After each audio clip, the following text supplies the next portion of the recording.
All right, so for today we're going to be doing L, lower body. We're going to be doing the goblet squat. Now, the number one reason that people end up in an old age home, in assisted living, is very simple. They are unable, they're sitting on the toilet, and they're unable to do this, which is performing a bodyweight squat. Now, it might sound a little ridiculous, it might sound facetious, it might sound crazy, but that is the actual reason that most people end up in assisted living. Because a squat is a very basic human function that if you look at any 2-year-old, if you have a kid at home, just watch him. He is constantly hanging out in this position. He's here all day. This is just the most natural thing in the world for him. It's not until he turns 5 years old, you start putting him in school, and he starts sitting in chairs all day, that he starts never going past this position when he's sitting in a chair.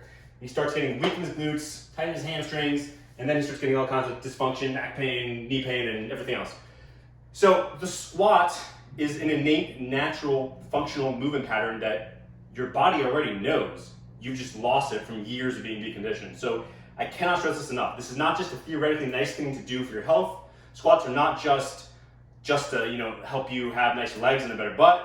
Squats are an absolutely fundamental exercise that every human needs to be doing in some capacity. Now, we're going to be doing a goblet squat today rather than a bodyweight squat. And now the reason for that is a little counterintuitive. Now, you would all normally think that, okay, if I'm adding in weight to an exercise, I'm making it harder. The thing with bodyweight squats is because so many people are so deconditioned from sitting in chairs for years, and again, never going past that like 90 degrees, most people just really, really struggle with learning the proper movement patterns for a bodyweight squat. Because for a bodyweight squat to be done effectively, you need to move at your hips and your knees. So you're bending forward at your hips, right? And you're bending at your knees. So most people do one of two things. They'll either do this, with their knees going forward, or they'll do the opposite, they'll do like that. They can't find that kind of happy medium. It's hard for them to get that balance. What the goblet squat does is it lets you balance it out. So by adding in this weight, it actually makes it easier to balance. So you'll find that it's easier to stay upright when you're holding this to your chest and sitting your hips back. You should also feel a little more in your glutes as well. So you come back and then push up. Try to figure out what we can use you for here, Chris. I'm just kidding. All right, so now, for a lot of you, again, it's going to be really, really tough to learn that correctly. So let's go ahead and go through a couple of the compensations. So stand to the side, yeah. So go ahead and come down to the bottom of the squat. Okay, pause. Now, a couple things. So first, Chris is going to hold it to her chest. If she holds it out, that's cheating. She's going to hold it to her chest. Her knees are going to move forward, but they're not going to go past her toes, right? So they're right there. If you're going past your toes, as a general rule, that's where you start getting knee pain. You're not getting enough hip flexion. You can come on up if your hands are. Ready to come back down? Good. Now, the back, this is where it's a lot of nuance. This is a beautiful spot right here because she is leaning forward at her hips, right? You shouldn't be upright. If you were upright, you'd fall back. You should be leaning forward at your hips. The glute's job is to extend the hips. It's to pull her torso up. So her glutes are fighting right now because her torso is leaning forward and she has weight pulling her this way. So that's pulling her this way and her glutes are fighting to hold up. And then as she comes up, her glutes are going to contract, good? Then they're squeezing to come up.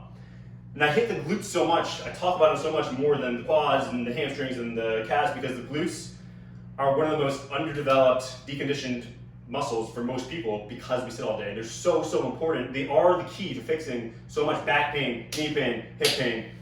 So learning how to activate them correctly is key. All right, so that's why the goblet squat, it can actually be a regression rather than a progression. It can actually be easier and it can teach you how to bodyweight squat correctly. Now, one last piece is for a lot of you, you're really going to struggle with just being able to sit back because you're going to be like, feel off balance, you're going to worry you're going to fall. So what you're going to do is take a chair or an ottoman.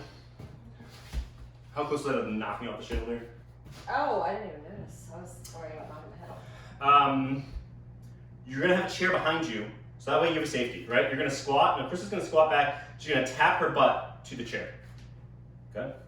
She's going to tap, and then she comes on up. So there's a couple things. Number one, it gives you a depth measurement, so you know how far to go. You feel that tap, you know you're good, and you come back up. Because otherwise, it's a little up in the air for how low you're going to go with your squat, because it's as low as you can go with good form.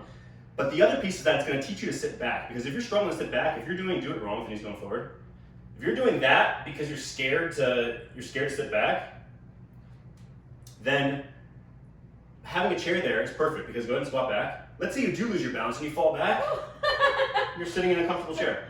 All right, so I literally use this with 82-year-old clients to teach them how to squat correctly. If she can do it, you can do it too. So it's just learning those proper mechanics. Do this by a mirror if you can, and watch that your knees aren't going past your toes. Watch that you are bending forward at your hips, but you're not arching your back. So your spine is staying straight, your abs are tight, and you're bending forward at your hips, but your spine is like a board. Then you're coming up. Any final words? I don't think so. You ready for full workout, Saturday 9 a.m.? I'm ready. All right, see you then.